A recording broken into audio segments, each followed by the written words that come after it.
எப்படி ரசம் வச்சாலும் நல்லாவே இல்லைன்னு ஃபீல் பண்ணிட்டு இருந்தீங்கன்னா, இந்த மாதிரி ரசப்பொடி இருக்க ட்ரை பண்ணி வச்சு பாருங்க. சூப்பரா இருக்குங்க. ஒரு சூடான பேன்ல 1 டேபிள் ஸ்பூன் அளவுக்கு கொத்தமல்லி, 1 டேபிள் ஸ்பூன் அளவுக்கு சீரகம், ஒரு 1 டீஸ்பூன் அளவுக்கு மிளகு, 2 டேபிள் ஸ்பூன் அளவுக்கு துவரம் பருப்பு எடுத்துக்கோங்க. இப்போ இந்த ரசப்பொடி ரொம்ப டேஸ்ட்டாக இருக்க முக்கியமான இன்கிரியன்ட்டே இந்த கொள்ளு தாங்க. கொள்ளு 2 டேபிள் ஸ்பூன் எடுத்துருக்குறேங்க.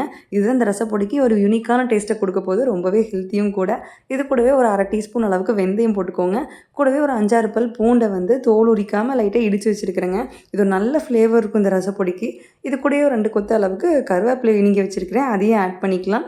நான் எடுத்துருக்கிற அளவுகளுக்கு பார்த்தீங்கன்னா, ஒரு 5 வரமிளகாய் போட்டால் கரெக்டாக இருக்குங்க. ஸோ நான் 5 ஆட் பண்ணிக்கிட்டேன்.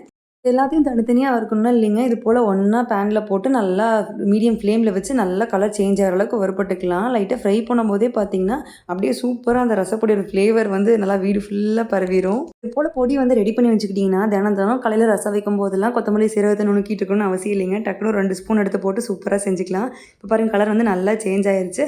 இது ஒரு தடத்தில் போட்டு நல்லா ஆறுனதுக்கப்புறம் பார்த்தீங்கன்னா, மிக்சர் ஜாரில் போட்டு அரைச்சி எடுத்துக்கலாங்க. அது கூட அரைக்கும் போது பார்த்தீங்கன்னா, கொஞ்சமாக வந்து பெருங்காயத்தூள் ஆட் பண்ணிக்கோங்க. 3 பேர் இருக்கிற ஃபேமிலிக்கு இந்த ரசப்பொடி பார்த்தீங்கன்னா, ஒரு 2 வாரம் வரைக்குமே வரும். ஃப்ரெஷ்ஷாக அப்பப்போ கொஞ்சம் கொஞ்சமாக அரைச்சி வச்சுக்கிறது ரொம்பவே நல்லதுங்க. நீங்கள் ஸ்டோர் பண்ணுறீங்கனால ஃப்ரிட்ஜில் ஸ்டோர் பண்ணிக்கலாம். 1 டீஸ்பூன் பெருங்காயத்தையும் போட்டு நல்லா அரைச்சி வச்சாச்சுங்க. இதை நல்லா கொஞ்சம் தடத்தில் போட்டு ஆற விட்டதுக்கப்புறம் ஒரு கண்ணாடி பாட்டிலில் ஸ்டோர் பண்ணிக்கோங்க.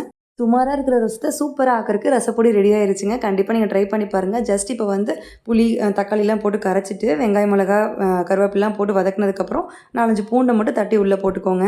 தாமரை செல்வின்னு ஒரு சிஸ்டர் நம்ம சப்ஸ்கிரைபர் தான். அவங்க ரொம்ப நாளாக ரசப்பொடி போடுங்க சிஸ்டர்னு கேட்டுகிட்டே இருந்தாங்க. கொஞ்சம் டிலே ஆயிடுச்சு. நீங்கள் கேட்ட ரசப்பொடி போட்டாச்சு சிஸ்டர், பார்த்துக்கோங்க. இங்கேயே வச்சு நல்லா ரசம் வந்து நுரக்கட்டி வந்த உடனே கொத்தமல்லி போட்டு இறக்கிட்டா கமகமான மணக்கிற ரசம் ரெடி ஆயிடுச்சுங்க. நீங்கள் இந்த டைப்பில் ரசப்பொடி அரைச்சி ரசம் வச்சு பார்த்துட்டு எப்படி இருக்குதுன்னு மறக்காமல் கமெண்ட்டில் சொல்லுங்கள். பாய்.